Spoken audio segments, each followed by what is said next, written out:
자, 여러분 안녕하십니까? 반갑습니다. 회계원리의 김동수입니다. 자, 오늘 제25강 시간이 되겠는데요. 무형자산의 상각부터 학습하겠습니다. 지난 시간에 상각하는 방법을 공부했죠. 내용연수가 유한인 자산은 상각을 하고 비한정일 경우는 상각을 하지 않습니다. 기억하시고요. 그러나 상각 방법에는 뭐가 있나요? 여러 가지 방법이 있어요. 정액법이라든가 체감 잔액법이라든가 생산량 비례법 등이 있어요. 그러나 신뢰성 있게 결정할 수 없는 경우에는 정액법을 상각하도록 되어 있습니다. 기장 방법에는 직접법과 간접법이 있지만 감가 누계액을 표시해서 기장하는 간접법을 사용하게 되도록 되어 있습니다. 여러분 교재 291쪽을 보시게 되면 거기 박스가 나왔죠. 자, 중요합니다. 별표하세요. 무형자산 평가는 원가 모형과 재평가 모형을 선택할 수 있다. 기억하세요. 선택할 수 있다. 시험에 나왔고요. 무형자산의 상각은 내용연수가 유한일 때는 무형자산을 상각하지만 내용연수가 비한정인 무형자산은 상각을 하지 않습니다. 이것도 시험에 나왔고요. 그 다음에 내용연수는 여러 가지 내용연수가 있지만 내용연수라든가 상각 방법에 따라서 이렇게 내용연수가 변경되거나 또 상각 방법을 변경했을 때는 뭘로 보느냐? 거기 줄쳐요. 회계 추정의 변경입니다. 줄쳐보세요. 나중에 뒤에 가서 배웁니다. 회계 추정의 변경으로 인해서 전진법을 사용하게 됩니다. 나중에 공부합니다. 그 다음에 세 번째 잔존가치 나왔죠. 보통 무형자산의 잔존가치는 0으로 봅니다. 거기 유한한 무형자산의 잔존가치는 0으로 본다. 그런데 밑에 1번, 2번에 해당하는 경우를 제외하고는 잔존가치는 0으로 보는 겁니다. 자, 무형자산의 잔존가치입니다. 원칙은 0으로 본다. 제로로 본다는 거죠. 그러나 외외는 잔존가치가 있다는 겁니다. 잔존가치가 있습니다. 거기 보세요. 다음 중 하나에 해당하는 경우는 제외하고는 0으로 본다. 거기 1번 보세요. 내용연수가 종료 시점에 외외 규정입니다. 내용연수가 종료 시점에 내용연수가 이제 끝나가는 거지요. 제3자가 자산을 구입하기로 한 약정입니다. 제3자가 그 제3자가 자산을 구입하기로 약정했어요. 구입하기로 약정했다면 이거는 잔존가치가 인정이 된다는 겁니다. 그 시험 나왔어요. 내용연수 종료 시점에 제3자가 자산을 구입하기로 한 약정이 있다면 잔존가치가 있는 것으로 본다. 별표 하시고요. 그 다음에 내용연수입니다.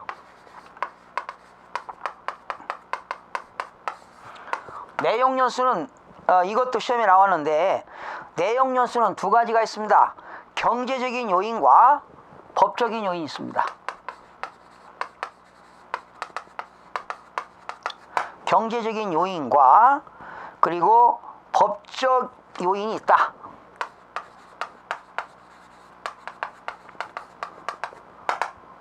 자, 내용연수는 경제적인 요인에 의한 것은 경제적인 요인이라고 하는 건 뭡니까? 돈을 벌어들이는 기간입니다. 경제적인 요인은 돈을 벌어들이는 기간. 돈을 벌어들이는 기간을 우리는 경제적인 요인이 되겠고요. 그리고 법적 요인은 어떤 거냐? 법적으로 사용할 수 있는 기간입니다. 이거.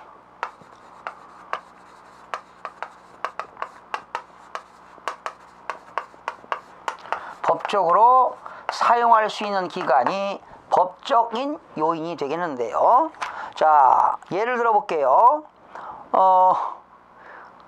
거기 넘겨보세요. 292쪽에 이것도 시험에 나왔는데 내용연수가 이러한 요인에 의하여 결정되는 기간 중 줄쳐요. 짧은 기간으로 한다. 짧은 기간으로. 예를 들어서 법적인 요인을 20년 사용할 수 있습니다. 만약에 법적인 요인은 20년을 사용하는데 돈을 벌어들이는 경제적 요인은 실제는 10년밖에 사용하지 못한다면은 뭐 짧은 기간으로 정한다. 짧은 기간. 근데 시험에 긴 기간으로 이렇게 나왔어요. 틀리는 거죠. 짧은 기간으로 한다.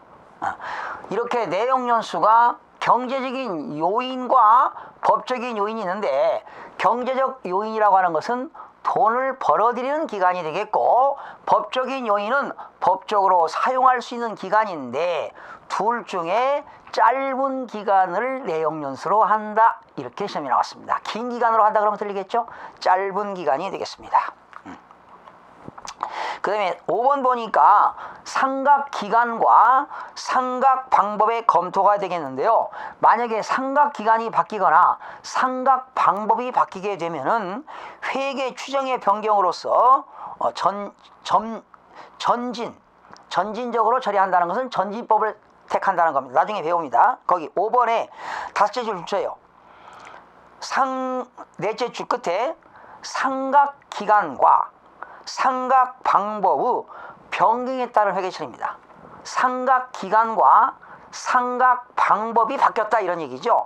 그때는 회계 추정의 변경으로서 전진적으로 처리한다. 이 말은 회계 추정의 변경으로서 전진법으로 한다. 나중에 뒤에 가서 회계 추정의 변경을 따로 학습하도록 하겠습니다. 자, 그리고 내용연수가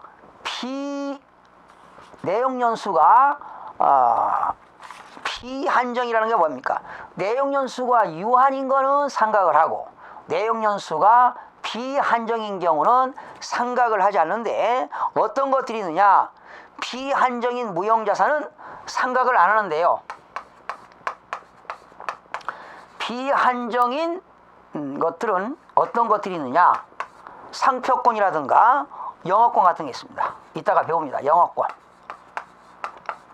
상표권.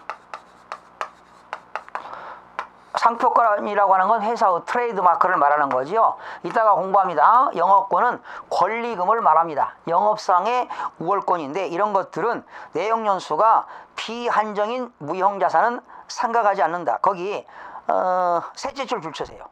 영업권, 상표권 같은 것들이 있는데 따라서 내용연수가 비한정인 무형자산은 상각을 하지 않습니다. 여기서 비한정이라는 건 뭡니까? 언제까지 효과가 있는지 가늠할 수 없는 경우를 우리는 비한정이라고 한다라는 겁니다. 7번입니다. 무형자산의 제거와 손상. 자, 무형자산이 제거되면 어떻게 될까요? 제거. 그러니까 무형자산이 경제적 효익이 없을 때는 이제 제거시키지 않습니까? 거기 나왔죠. 경제적 효익이 기대되지 않을 때는 재무제표상에서 재무상태표에서 뭐 한다? 없앤다, 제거한다, 사라진다는 것이지요. 그 다음에 293쪽에 보니까 무형자산의 손상이 나옵니다. 그러니까 무형자산이 그 회수 가능액이 장부액보다 장부가액이 미달합니다. 회수 가능액. 만약에 무형자산의 장부가액이 100원이다.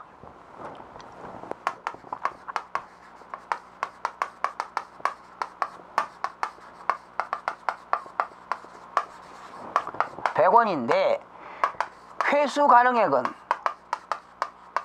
만약에 80원이다. 그쵸? 그러면 장부액이 미달한다. 장부액이 미달하잖아요. 그쵸? 이때는 뭐가 나온다? 손상, 차손이 나옵니다. 무형자산 손상 차손입니다.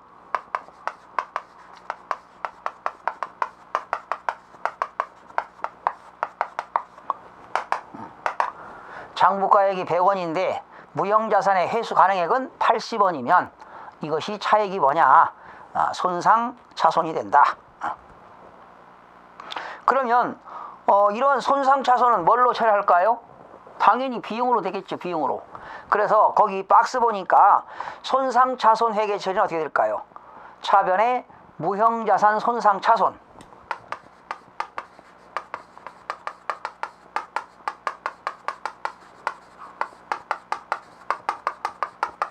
대변에는 손상 차손 누계액이 되겠죠.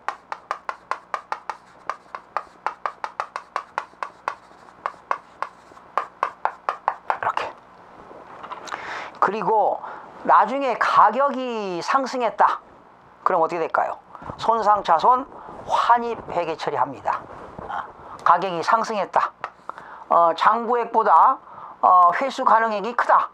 그렇게 되면 어떻게 될까요? 손상 누계액이 없어지고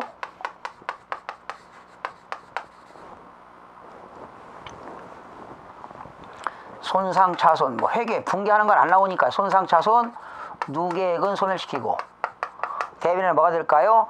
무형자산 손상 차손 환입입니다.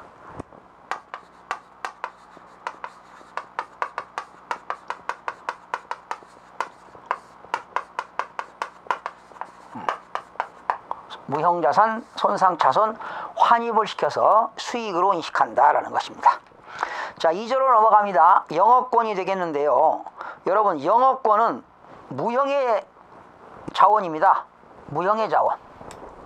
권리금, 일명 영업권. 영업상의 우월권을 말합니다. 영업권.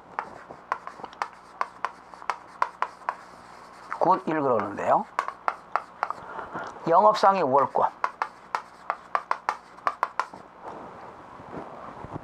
영업상의 우월권. 여러분, 조그마한 무슨 뭐 가게를 하나 점포를 인수하더라도 권리금이 있다고 하잖아요. 시설 권리금, 점포 권리금, 입지가 좋게 되면 권리금이 준다잖아요. 그러면 이제 기업과 기업들이 합병할 때 그 합병 회사가 피합병 회사의 순자산 가치, 공정 가치보다 돈을 더 비싸게 주고 많이 주고 사게 되면 영업권이 발생하게 되는 겁니다. 그래서 영업권은 거기 좋은 말 다 나왔죠. 무형자산인데 우수한 경영진, 기업을 경영하는 우수한 경영진이 있다. 뛰어난 판매 조직이 있다. 그 기업은 양호한 신용이 있다. 원만한 노사관계가 원만하다. 기업의 좋은 이미지를 가지고 있다. 어느 뭐 유한양행, 착한 기업 같은 거 있잖아요. 선한 기업, 이런 것들. 거기 특별히 유리한 사항들을 집합한 무형의 자원이다. 무형의 자원. 형태가 없는 무형의 자원이다. 뭐 이런 것들이 되겠고요. 그게 영업권입니다. 그런데 그 영업권은 두 가지가 있어요. 내부 창설 영업권이 있고요.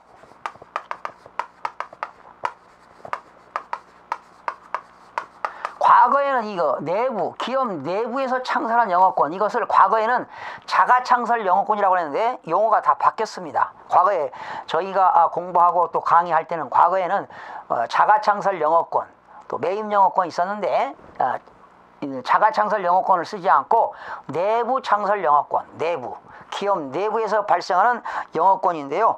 이것은 자산으로 인식하지 않습니다. 인정하지 않습니다. 기업 내부에서 스스로 영업권 인정한다. 기업 자체적으로 인정하는 영업권은 인정하지 않는다는 겁니다. 그러나 그래서 하여튼 이건 내부 창설 영업권 인정하지 않고요. 넘겨보시니까 매입 영업권입니다. 과거에 매입 영업권이 뭐냐? 사업 결합으로 취득한 영업권입니다.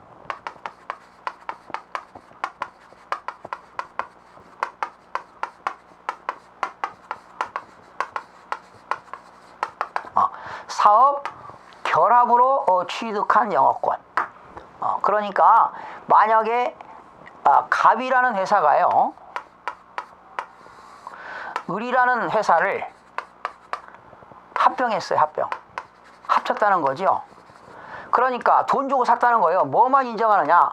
유상취득만 인정하는 거예요. 유상취득.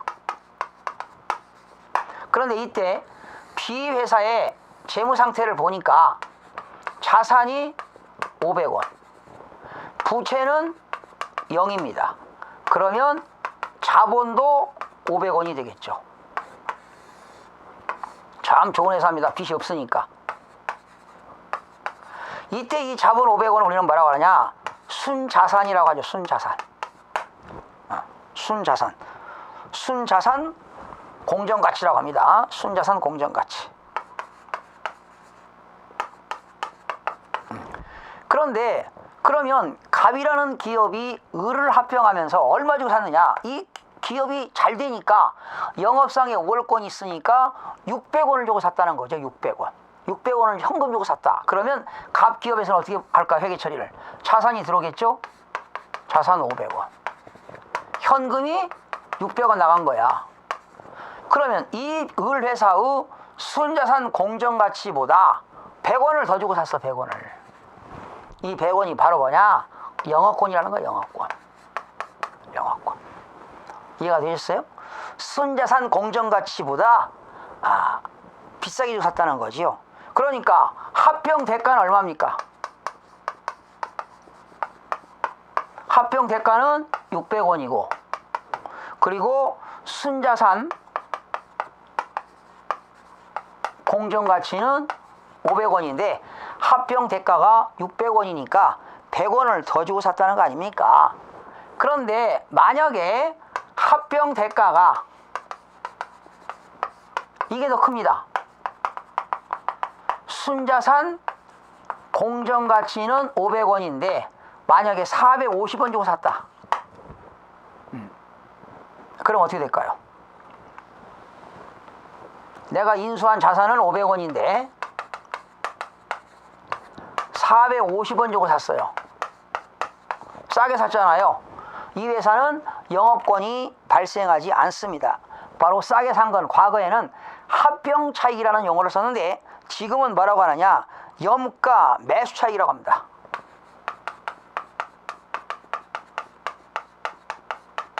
염가 매수 차익. 과거에는 합병 차익, 서플러스 원 캐피털 스톡 합병 차익이었는데 지금은 염가 매수 차익. 그러니까 영업권의 반대는 염가 매수 차익이 되는 겁니다. 염가 매수 차익. 제일 밑에 나왔죠, 여러분? 한편 염가 매수 차익 나와 있습니다. 이거는 수익으로 인식합니다. 단기 손익으로 인식한다. 수익으로 인식하고, 이때 영업권은 무형자산으로 인식한다라는 겁니다. 영업권은 무형자산으로 인식한다. 이렇게 나왔습니다. 자, 넘겨서 295쪽에 보니까 영업권 상각은, 영업권의 내용연수는 피한정 상각입니다. 그러니까 상각을 하지 않는다는 거지요.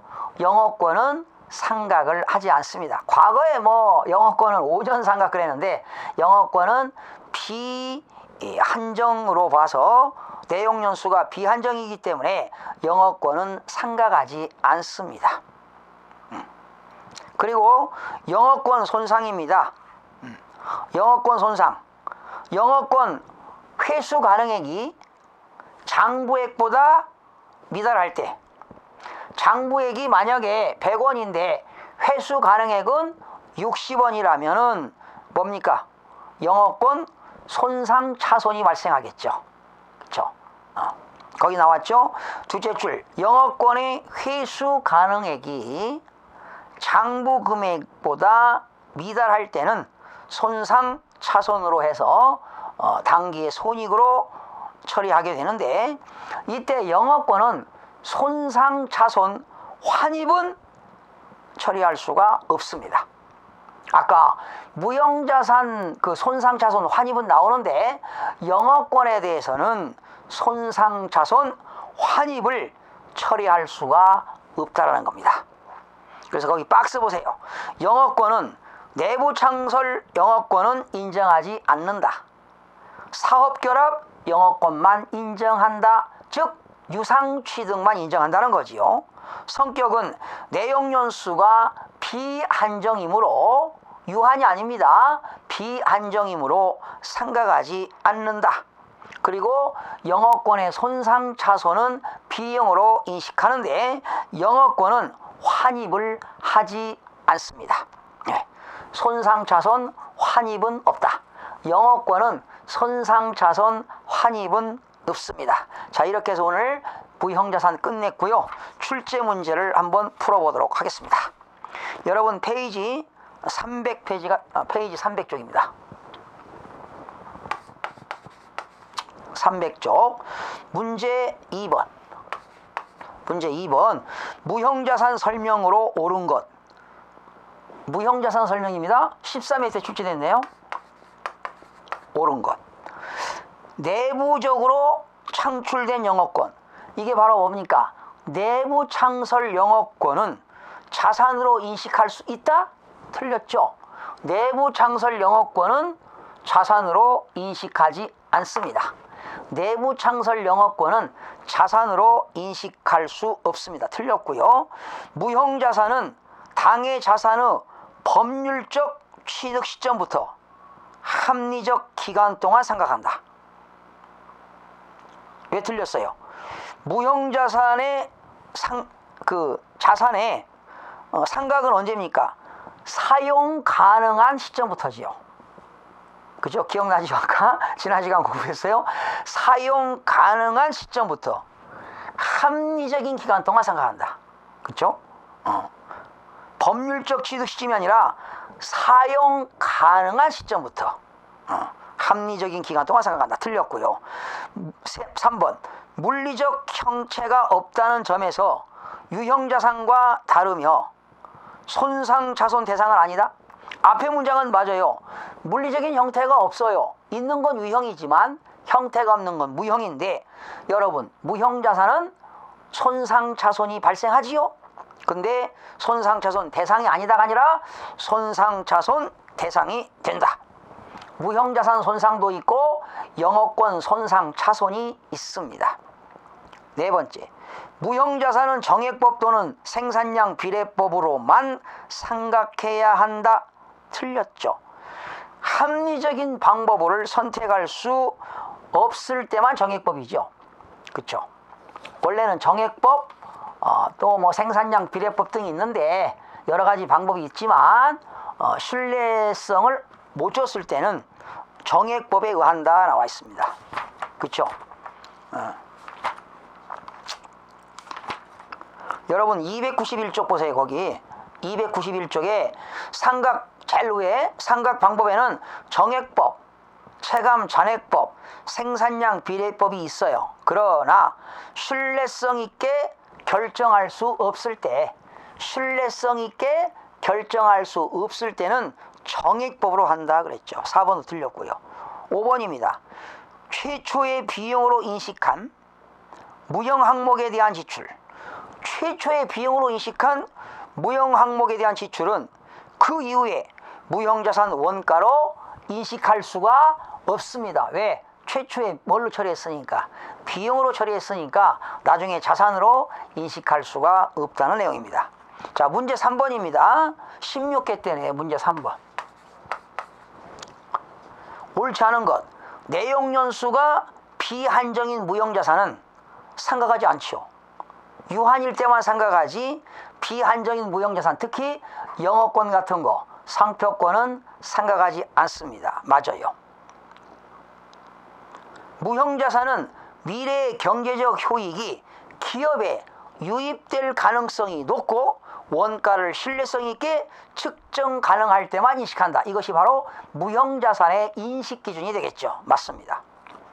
무형자산의 손상차손은 장부 금액이 회수 가능액을 초과했다 경우에 인식되며, 장부 금액이 회수 가능액을 초과했다. 이 말은 뭐야? 장부 금액이 크다는 거죠. 장부 금액은 100원인데 회수 가능액이 80원이니까 이때 손상차손이 생기는 거지요. 그러나 회수 가능액은 순공정가치와 사용가치 중 뭘로 한다? 큰 금액으로 한다. 그렇죠. 회수 가능액 초과액을 인식할 때 회수 가능액은 그렇죠. 순공정가치와 사용가치 중 뭘로 한다? 큰 금액으로 하게 됩니다. 네 번째, 내부적으로 창출된 영업권은 무형자산으로 인식하지 않는다. 이게 바로 내부 창설 영업권은 자산으로 인식하지 않습니다. 다섯 번째, 옳지 않는 거죠. 무형자산 내용연수는 경제적 내용연수와 법적 내용연수 중 긴 기간으로 한다? 틀렸죠. 경제적인 요인과 법적인 요인 중에 짧은 것을 기간으로 한다 그랬죠. 그러니까 긴 기간이 아니라 뭐라고요? 짧은 기간으로 한다 이렇게 됐습니다. 자, 마지막 4번입니다. 17회 때 문제입니다. 4번은 17회 때 문제. 옳은 것, 무형자산에 대한 손상차손은 인식하지 않는다? 틀렸죠. 인식합니다. 인식하죠. 내용연수가 한정인 무형자산은 한정일 때는 어떻게 됩니까? 한정이라는 건 뭐야? 유한이란 얘기죠. 한정. 비한정일 때는 생각하지 않지만 한정일 때는 유한이기 때문에 생각한다. 예, 틀렸고요. 생각하지 않는다. 틀렸죠. 생각한다. 내용연수가 비한정인 무형자산은 정액법에 따라 생각한다. 비한정인 무형자산은 생각하지 않습니다. 틀렸죠.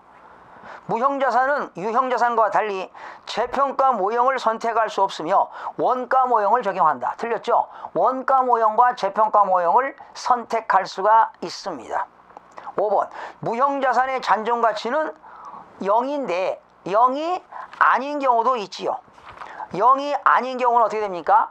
0이 아닌 경우는 내용연수 종료 시점에 제3자가 자산을 구입하기로 약정이 있는 경우는 0이 안 될 수도 있다.